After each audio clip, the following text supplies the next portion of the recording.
how about gay comedy? Yeah, gay comedy. What the is gay comedy?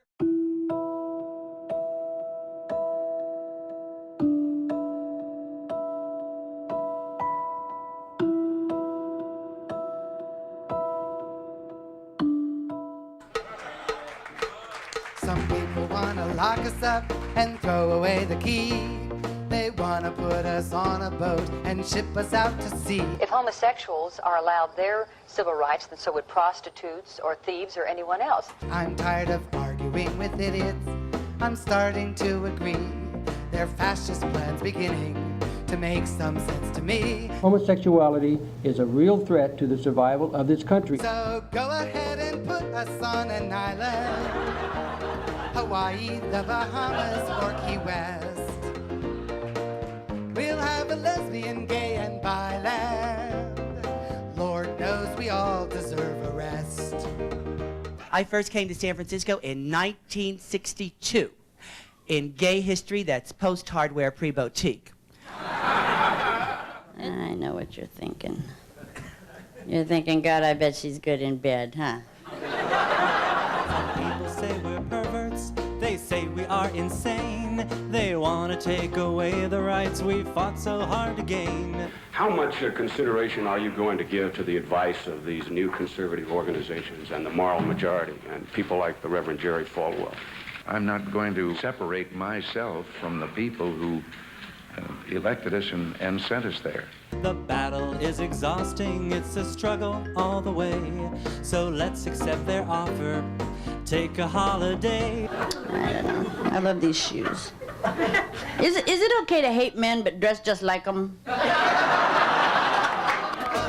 ahead and put me on an island. The Catalinas, Barbados, or Japan. This land will be your land. New Zealand could be my land, where I can be with others of my clan. Somewhere warm where I can get a tan. Thank you very much. Thanks a lot. Thank you very much. Thank you very much.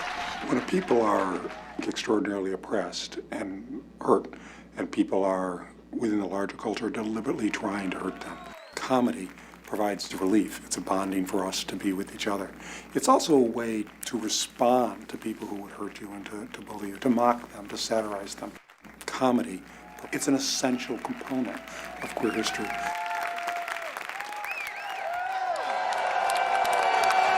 Thank you, beautiful people. Everyone today is queer. Everybody's queer.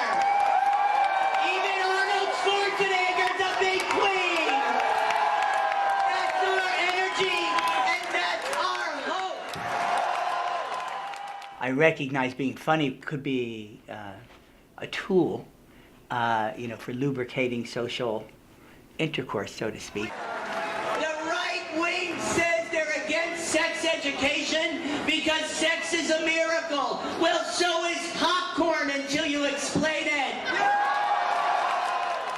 I would describe my comedy as, I don't want to get too highfalutin here, but, pretty visceral and usually extremely topical.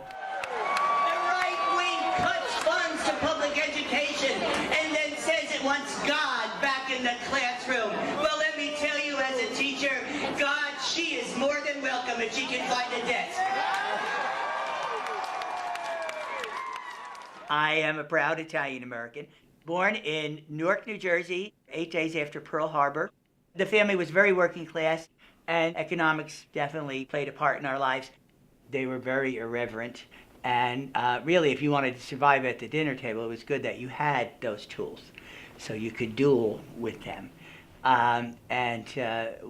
So I would imagine that was when I had a little epiphany. I think later on it got a little more complex because of some persecution around being a gay kid or looking like a gay kid or igniting the air with your wrists or whatever it was, like a moth to a flame.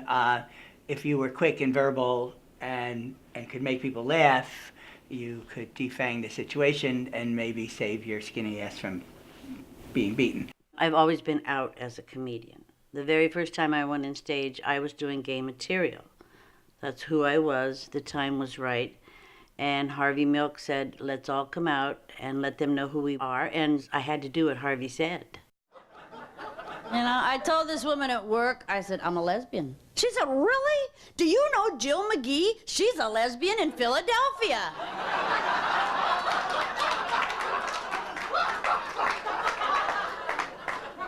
You straight people are so funny. You think we all know each other. I do know her.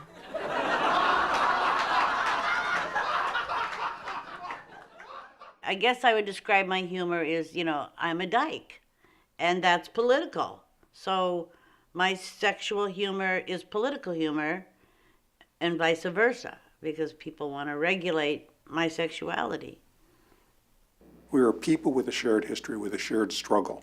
Part of that struggle comes from the fact that we're oppressed. It comes from the fact that equality has not been provided to LGBT Americans. But another part of it comes with culture, with our response to that, and the creativity, the humor, the joy, the wisdom, the sorrow. And some of our most brilliant activists have been artistic and have used creative efforts to compensate for the fact that they were outnumbered, oppressed, belittled, ignored, and they just did it so brilliantly that they couldn't be ignored. In the period of time of the 70s, an interesting thing starts to happen, which is queer people start coming out sort of wherever they are. So you get queer teachers, queer librarians, you get queer doctors, you get all these affinity groups starting to form because people are proud of being gay. So throughout the 70s, that's occurring. Tom Amiano helps create the Gay Teachers Affinity Group, and more than that, becomes an activist around it. I taught for about 7 years before I came out.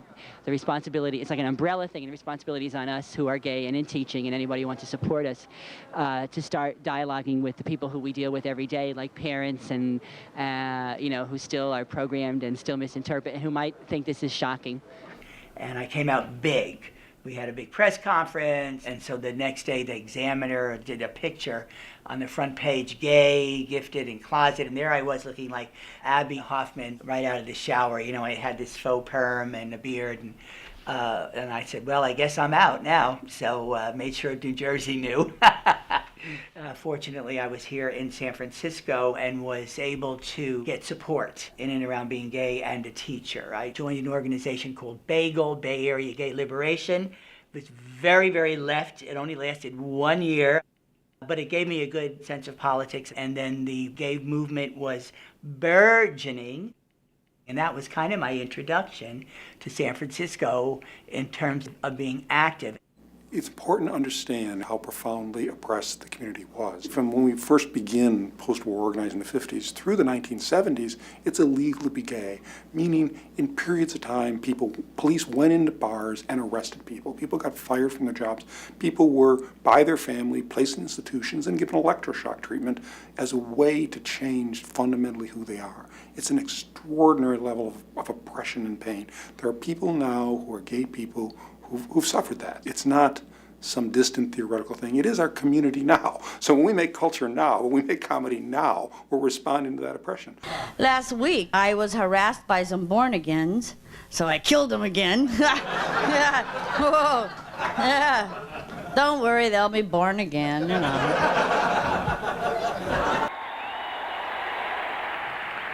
If the righteous, the pro-family, the moral, the biblical, the godly, the hardworking, and the decent individuals in this country stay out of politics, who on this earth does that leave to make the policies under which you and I live and struggle to survive? I'm sick and tired of hearing about all of the radicals and the perverts and the liberals and the leftists and the communists coming out of the closets. It's time for God's people to come out of the closets, out of the churches, and change America. We must do it.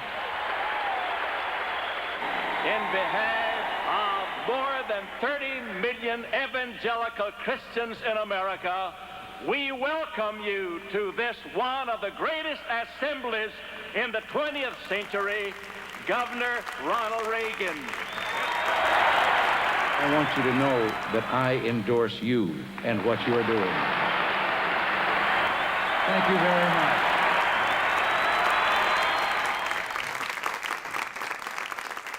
We'd like to start out this evening with a song that pretty much sums up everything we stand for. Tolerance and compassion.